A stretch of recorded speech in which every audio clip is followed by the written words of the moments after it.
Welcome to the Outside the Business Boxes podcast, where we're talking about how to ignite your business today for the future using systems for everything you do in your business to make your life, your employees' lives, and your customers' lives easier for you to ultimately enjoy your business and, of course, make more money. I'm your host, Chad Murray.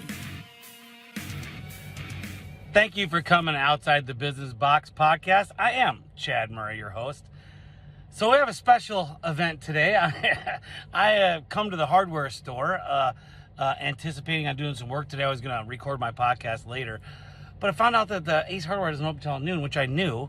But I was so excited to go do a project. I mean, I came in here, and I got like 30 minutes before they open it. And I'm not going to go home, so I'm going to sit here. And so I thought I would record my podcast from my phone and go from here. So, all right, episode 2 of how to scale your business. So last week we talked about, find the power of one, find one person. I trained a little bit on how to do a level 10 meeting that you can read the traction book, and talked a little bit about what's in your gut and about a bad employee or if that is the correct person. So today what I'm going to talk about, you already started to get into your mindset to start scaling your business, correct? But today I'm going to really talk about mindset. Because starting something like scaling your business and committing to doing this, there is one other thing you must do. And that is the total commitment, which we talked a little bit about last week, but total commitment from you. What does total commitment from you really, really mean? And so let's talk about that. Total commitment, is your mindset right? And if it is, are you willing to spend the time and the money? So scaling doesn't necessarily, if you do it with the power of one and you found one guy that can find another guy to train another guy and go on down like that, and then you get your call center ready to where, like I said, now you've got a call center person, you've got one guy doing production, okay, that you trust, you love, and you got him a helper, and you're still a truck in sales, and you're both doing Eat What You Kill, and you're real close to getting the second truck on the road outside of you for that third, like we talked. That's the goal to get to where you're completely out. There's the mindset. Are you really willing to put in the work? And are you really ready to be a leader? What does a leader? What is it? So there's this, I'm going to play this clip right now from Gary Vee. I recorded it and take a check this out. So it's pretty powerful. Gary Vee, pretty much tells the guy, well, you're a shitty leader, and it's not because, and like the guy says, and like Gary says, it's not because you're not trying. This is where I talk about intentional culture. Intentional culture and knowing how to be a leader is where you start growing your skills now. Because you just got one guy and then a second guy and a call center person. You're 3 key people in your business to help you start scaling, right? So you've got to pour in to these people, but how do you do it? It's not just, hey, we're great, I love you, you're doing a good job. If you mess up, you're nice about it, or your accountability. No, what do you do? What is intentional culture? What is being a leader? What really does it entail that is an action step for you to do? And number 1, we talked last week about the meetings. You got to have a meeting every week. And I suggest having more than one meeting a week, but you got to start. And to start with people, to tell you to go do 3 or 4 meetings a week is ridiculous because you're not going to do it. Do 1 meeting a week. And in that meeting, you follow that system that I said on a level 10. And by the way, last week, I kind of boo-booed a little bit on how to do that level 10 meeting. So you start, and I'm just going to go over it really quick. So you start off with everybody saying hello, and everybody does their greetings and everything. And then you start off by actually talking about how everything's going, you do the state of affairs. How is the business right now? Where are we at? That's the step I missed. And then you get into your rocks, reviews, and your to-dos, and then everybody else. But that second step is you actually do a State of the Union every week. So you do that State of the Union, and if you're by yourself, I mean, you're just alone and you're getting ready to find people, if you take, 15 minutes a week and to start to do your to-dos for your rocks, to make sure you did them last week, to hold yourself accountable. If you start doing it, it's really powerful if you do it alone. Because if you can do it alone every week, you're going to start doing it with one person, then 2 people, 3 people, and you keep going. And now you've already built a system of accountability. This is the biggest problem I see in all businesses, is they start something and then they stop it. And then they look at everybody, why aren't you doing this? Because you didn't hold them accountable. It's like Gary Vee said, well, because you're a shitty leader. Not that you don't want to be. You're trying to be a good leader. But the way to be a leader is everybody together is holding everybody accountable. It's much that's what that level 10 meeting is really about. When you start having 5, 6, 7 people in your business, and everybody had some easy to-dos for the week, and you hold them accountable to do those to-dos, nobody wants to be the guy that didn't get it done. People do not put the power of that in where nobody wants to be the loser. Nobody wants to be the guy behind. Nobody wants to be left behind. And you're going to leave them behind. You're going to fire them. You're going to go on. Because if they're not doing it, it's not you. It's them. You're giving, because, by the way, in those to-dos, when everybody has their rocks, even if it's employees, I mean, even an employee has a rock, they has a 30-day rock or a 90-day rock. You give them a rock you're going to start selling more something, or your percentage rate's going to go up. What can you do this week to do it? And maybe that means he's going to do more callbacks. So his to-dos are, I'm going to call back everybody 3 days after or 2 days after I've been to their house. And then what you have to do, if you're the leader there, or the owner of the business, you say, okay, we're going to hold you accountable to that. So you're going to have to show us next week that your to-dos, you're going to have to show us in a note on our CRM that you called everybody back. And the note's got to be in there. And you must say what they said. And blah, blah, blah. And that's how you start building accountability. And so most people sit here and go, I don't have time to do that. Well, you're doing it in an hour a week. You're doing a meeting for an hour a week, even if it's one person. 2 people. You're doing it an hour a week. What do you mean you don't have time? Everybody has an hour a week to do a meeting. Everybody has time. I'm so fed up with everybody saying they don't have time. When you're an owner of a business, all you do is have time. You own the business. You're on the clock 24/7, 7 days a week. There's no such thing as I couldn't do it last night. I got home late. I had to go to the kids' soccer game. Well, guess what? Put the kids to bed and work on it for 30 minutes. At midnight. I don't know. I don't care. I did. There's the difference between the people growing their business. I can tell you, anybody that has a $3 or $4 million business, and probably approaching even the $2 million business, those people didn't work 9 to 5. You got a $2 million business. I would almost bet you had something so awesome in yourself that you did the extra work to get to 2 million. And then as you power through it, you go from there. So the accountability system, if you build out these level 10 meetings to hold everybody accountable, that is the power of learning how to be a leader. Because you're not the only person looking at someone going in a meeting, even if you have 3 people in your business. Especially when you get to 3. It's much easier when you get to 3. Because everybody's looking at each other and you're like, why didn't you get that done? Oh, I didn't have time. What do you mean you didn't have time? A lot of times you have their hours, you have this, whatever. You're like, well, yeah, you did. Stuff like that, right? And so, but that is the whole point. The system of accountability. And when you're building that system of accountability, you really, really, really are getting your business the system of growing and having everybody responsible for their tasks, their to-dos, their rocks.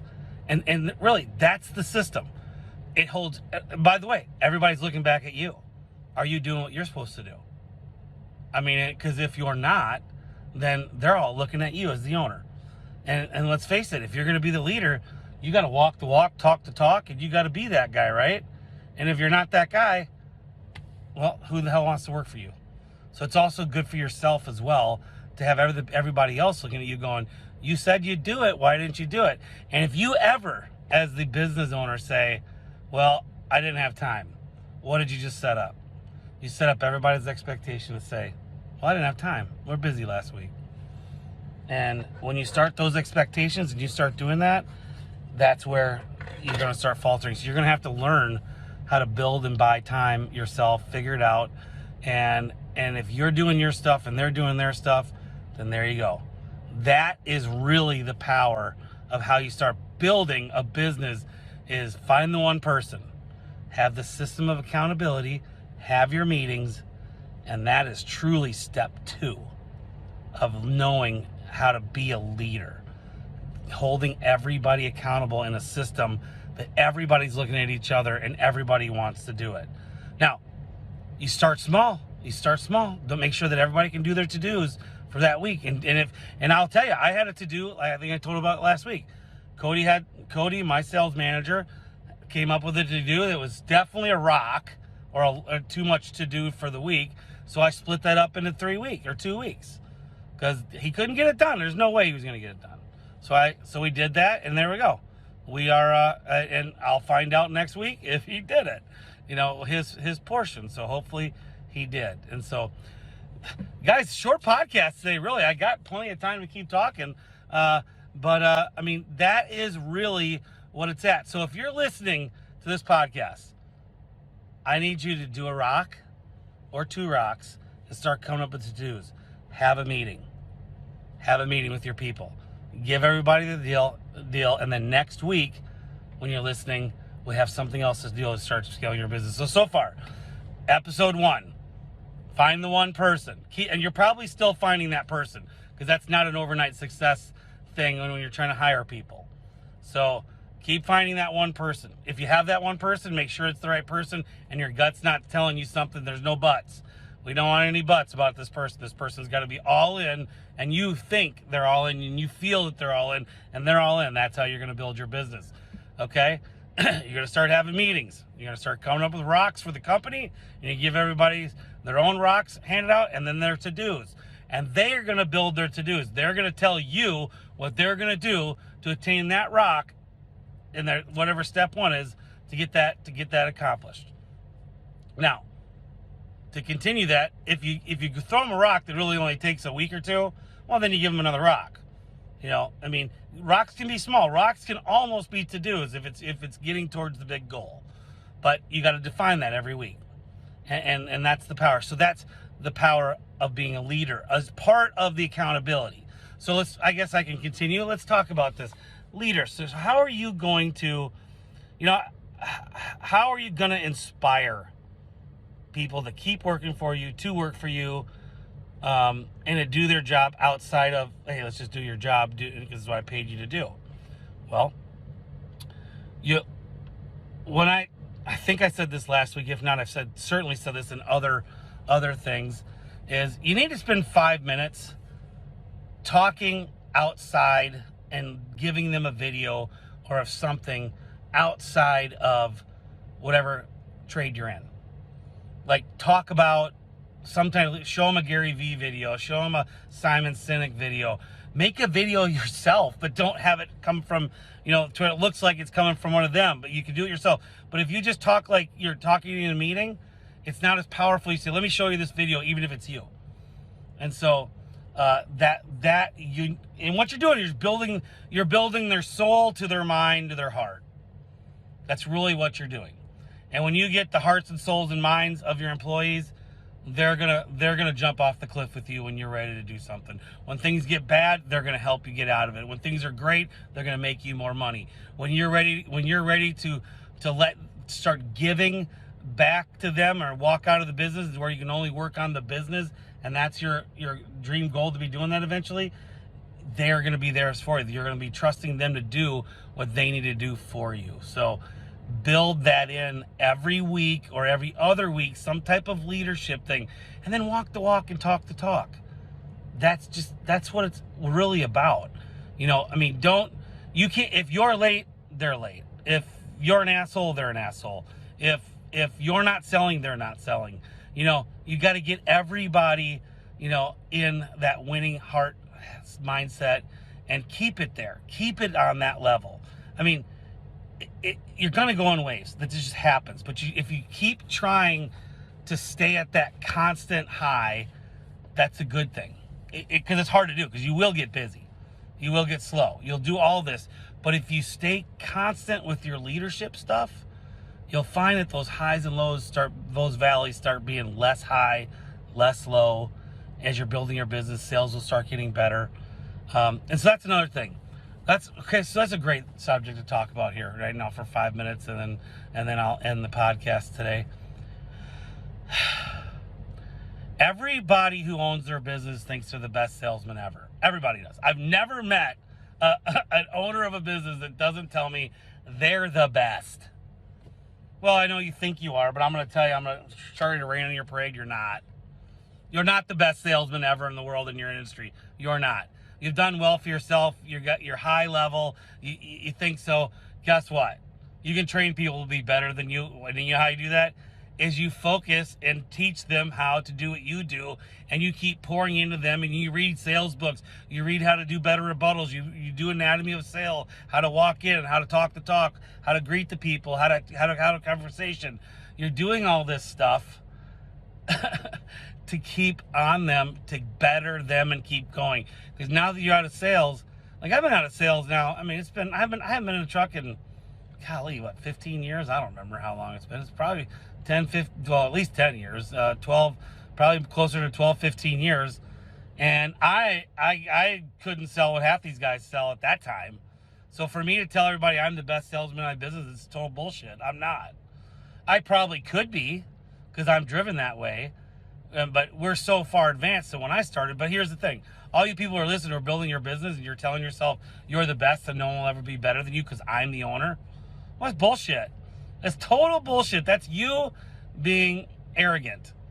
And you can easily train somebody with hearts and minds and soul to be better than you, who's going to go out there and consistently do a job and blow up your business.